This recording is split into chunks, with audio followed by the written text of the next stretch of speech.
Good morning. Hello everyone. Zaffo on the beach, impatiently waiting for me to throw her dummy in the ocean. And I will. And she's gonna go fetch. Go! Oh, that was a sissy throw, I'm sorry.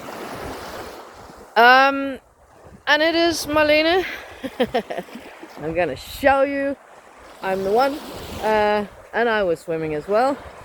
And I'm gonna bring you a little bit of philosophy today about consistency or changing of things, because this beach, I took you to it before, and as you can see, as I'm going to show you anyway, the waves, the water has been up here 10 feet, 3 meters up onto the beach the last couple of days, because it's been very windy. So it's rinsed some seaweed up onto the beach. But what more it has done is that it has revealed some rocks out here. And before, when you walked into the water from here, it was shallow a long way out. But when I walk into the water now, it just goes down very fast here, knee high or thigh high. And out there are rocks. They were not here last week. They were covered in sand. So the wind and the waves have revealed a few more rocks. It has made the beach a bit steeper here, so it goes down a lot faster than it did before. It's very nice for me because I can just go out here and then I can actually swim from out here. Before I had to wade out a long way. But that's how everything changes. And I was thinking about that because I was actually going to make you a video about how I collect clay from the brink here. I just have to throw Zaffo in the water once again before I can continue. Because she wants to fetch and fetch and fetch her dummy. Now, as I was saying, clay. As you know, I live in Sweden, and that's on almost right on the bedrock of the Ice Age, and there's not much clay there. But on Bornholm, there is. And it's actually in the brinks here. Now, this clay is very much filled with sand. But what I do is I bring little pieces of clay home, these little lumps, and I put them in a bucket of water. I'm going to show you that in the next video from Dora's place. But to see how much clay there's in it and how much sand there's in it, you can always do a water test. So you can bring it down to the water and I'm gonna get my shadow out of this. You don't need to watch that. And just dissolve it in the water. And you can kind of feel how clayey is it. Well, yes, it is sticky and clayey, so it's not that bad. You can very easily form a clay bit. Now, why do I want to collect clay? Well, I do because I want to use it in my house to clad some of the walls in clay. And my next hobby is also going to be to try and make a few cups and dry them out and dry them out and dry them out and try to burn them in an open fire or in my oven.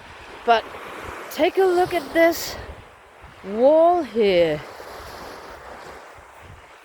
I'm getting closer and you can see it more clearly. Is that amazing or what? That shows the layers of thousands of years, maybe even millions of years. I'm not a geologist and I don't know a lot about it, but I know that the different layers compress as time goes by and more material is put on, organic material. Is that amazing or what? Of course, I'm not digging into the size here. First of all, it's illegal. Second of all, I don't want to make that much destruction in my short time on Earth. I would like to make do as little harm to the planet as possible. That's my ambition. I don't have any other great ambitions in life, but I think I can meet the ambition of trying to do as little harm as possible to my surroundings, my people that surround me, and the environment that surrounds me. And that's of course in my calculation what is minimal harm. Look, and you can look out here in the ocean. There's a big freighter out there, and there's a sailboat out there. And I was just lying on my back in the water out here a minute ago, looking up, and the moon is still visible. It's 9:30 in the morning. I don't know if I can get it on film, but just lying on your back, floating in the water, looking at the moon. Two ducks come flying by right above you, and there's seagulls and there's swans just around the corner, just around this bend here. And I'm just grateful for life. Yeah, you too. If I could only throw the dummy a little more often. Thank you very much, Mommy. Just go. Have fun with me. I know. And yo! And the circling and turning around. I have no idea why she does that. I have a theory that because she's not the only dog that does it. She does it when she awaits for me to throw something. I have a theory that says that it's because she doesn't know in which direction I'm going to throw it. So she's just ready to go in every direction. I don't know if that has any truth to it. But yeah, it's a weird behavior. So thousands and millions of years of compressed material becomes clay that I can take and I can form stuff out of it. I can make a cup and I can drink some tea. And I just find those things to be so amazing. And a sandy beach has become a rocky beach for a while. Next storm, where the winds come from a different direction, they'll be covered again. And the beach will change. Ever changing life going on here. And we humans, we have an impact. The weather has an impact that is far more important than any of us are. If we ruin the planet, which we're very good at doing because we're stupid, we are going to, I believe, finish all human life before we finish off the planet. And she'll recover. She does not need human life to exist. So